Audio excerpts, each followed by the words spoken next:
RBI पैसा छाप के हम सबको अमीर क्यों नहीं बना देता? आरबीआई के पास तो नोट छापने की मशीन है ना, तो फिर हम सबको लाखों रुपए क्यों नहीं दे देता?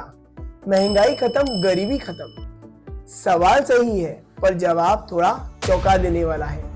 नमस्कार दोस्तों, मैं हूं सीए अल्पित भंडारी और आप देख रहे हैं द बैंकिंग ब्रीफ, जहां हम बैंकिंग के टफ कॉन्सेप्ट्स बिल्कुल सिंपल लैंग्वेज में समझेंगे। देखिए, पैसा छापने का अधिकार आरबीआई के पास है, लेकिन पैसा छापना वैल्यू क्रिएट करना नहीं होता। इसे हम सिंपल से एग्जांपल से समझते हैं। मान लो पूरे देश में 10 किलो चावल है और लोगों के पास कुल 100 रुपए हैं।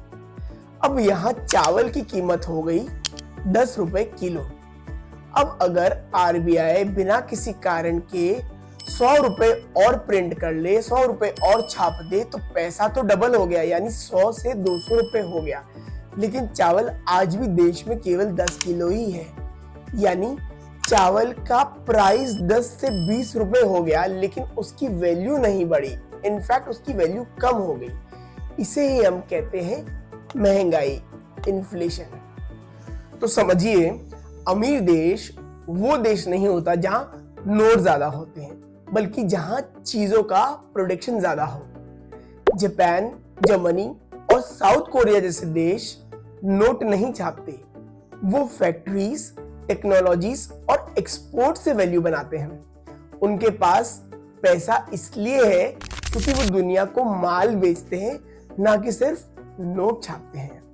जिम्बाब्वे ने जब 2008 में बिना किसी प्रोडक्शन के पैसा छापा, तो उनकी वह महंगाई इतनी बढ़ गई थी कि वहां एक ब्रेड की कीमत 10 लाख जिम्बाब्वियन डॉलर तक पहुंच गई थी। अर्जेंटीना और वेनेजुएला ने भी यही गलती दोहराई। तो असली अमीरी नोट छापने से नहीं, बल्कि मेहनत, उत्पादन और प्रोडक्टिविटी से आती है। पैसा तभी वैल्यू रखता है जब उसके बदले गुड्स और सर्विसेज मिल सके। ऐसे ही सिंपल वीडियोस में हम सीखेंगे बैंकिंग की बेसिक्स। लाइक, शेयर और सब्सक्राइब करना मत भूलना। मैं हूं सीए अल्पित भंडारी और ये है द बैंकिंग ब्रीफ।